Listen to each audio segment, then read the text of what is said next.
After announcing a 25% tariff on imports from India along with a penalty, US President Donald Trump has once again targeted India over its purchase of Russian oil.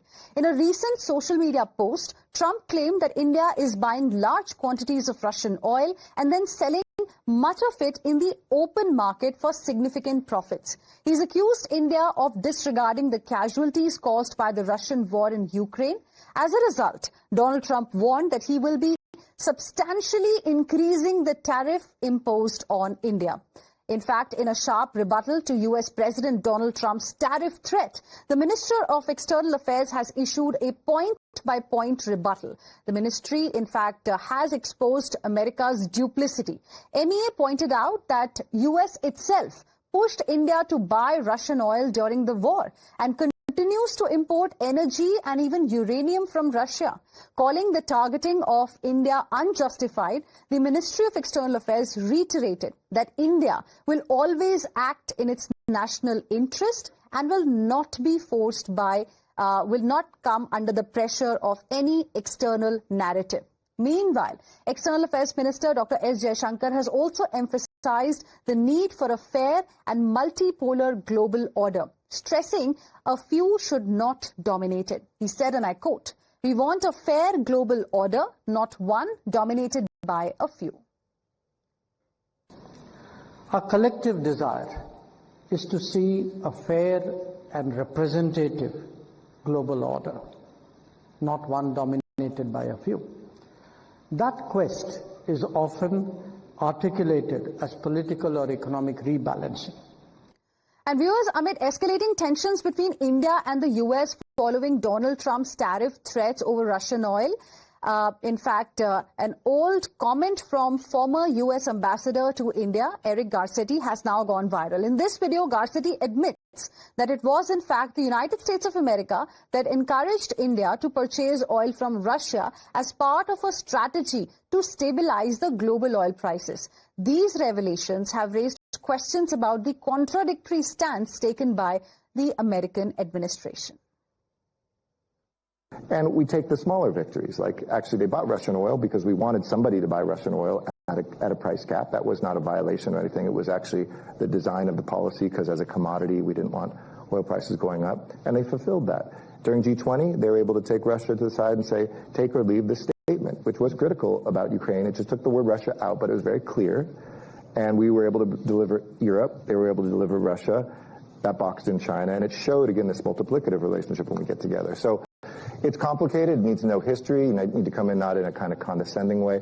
But I think once you do that, it's a very loyal relationship. And I would say the people-to-people stuff, given that everybody who's in power there has family, has studied, has served in the United States by and large, it's a real soft or smart power advantage. And viewers, amid escalating tensions, the Eastern Command of the Indian Army has taken a dig at the United States by sharing an old newspaper article from 1971. The article highlights America's role in arming Pakistan for decades, detailing how Washington supplied over $2 billion worth of arms and ammunition to Pakistan in the run-up to the 1971 war. And after Trump's new tariff threat, the Congress party has demanded a statement from the Prime Minister. They claim Trump's actions are hurting the sentiments of Indians and argue it's time to call out this constant bullying. The opposition also raised concerns about deteriorating relations with the United States of America, questioning why the Prime Minister remains silent on this issue. Congress has also urged Prime Minister Modi to give a sharp reply to Trump, asking where is India's Prime Minister, and even questioning if we have a full-time Commerce Minister. Listen in. Well, Mr. Donald Trump's disparaging remarks hurt the dignity and self-respect of 144 crore Indians. I do hope that the government shows the resolve and the spine to stare this gentleman down. It is extremely unfortunate that in the discourse among nations, such vile language is being used by the president of the most powerful nation in the world. And the time has come to call out this constant bullying and hectoring. PM Modi is silent, but the Foreign Secretary's statement has come. It has some kind of clarity. Hope the Prime Minister makes a statement on these things, because it's the President of United States who is making these kind of announcements, and the Prime Minister is keeping complete silence.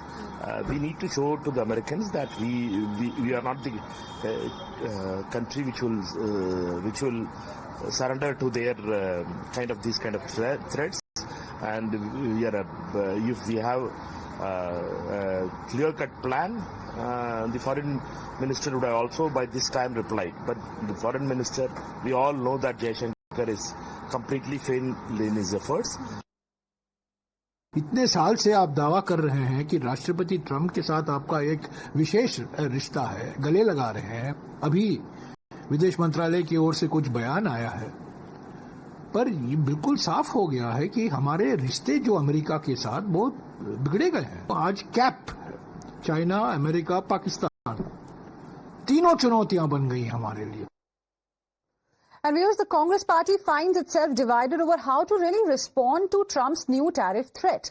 While many party leaders have criticized the government's stance, Congress MP Karti Chidambaram has voiced his support for India's strong response. Karti emphasized the need to act in the nation's best interest, insisting that India should not be bullied by such impulsive threats. Listen. Decision we take must be solely based on our national interests. We shouldn't get bullied or distracted by impulsive proclamations of other heads of states. All our decisions have to be based on our national interests.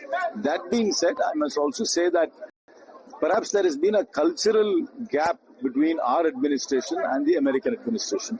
Our administration perhaps misread their joint events with President Trump in the past, thinking that led to some sort of a personal relationship. Obviously, that's not true. Our administration is a worldview, and their worldview and a cultural, societal view, there is a gap. And that could also be a cause of this little friction. But we shouldn't get flustered. We should negotiate hard, keeping our self-interest in mind, and come to some sort of a conclusion. Let's now go across to my colleague Niyamika, who's joining us live right now for more on this. Niyamika, after listening to what Mr. Karti Chidambaram had to say, one can only say that Congress seems to be divided on this issue, isn't it? Well, not just Karti Chidambaram, but there are other MPs from the Congress party who have also, welcomed this statement which has been given on the part of the government of India after it was the US President Donald Trump who has made a similar statement in which he has mentioned about the tariffs which have been imposed upon our country. As for that, the Congress party is welcoming this statement which has been given by our government yesterday. But the question they are rising again and again is that why Prime Minister Narendra Modi is completely silent on this matter.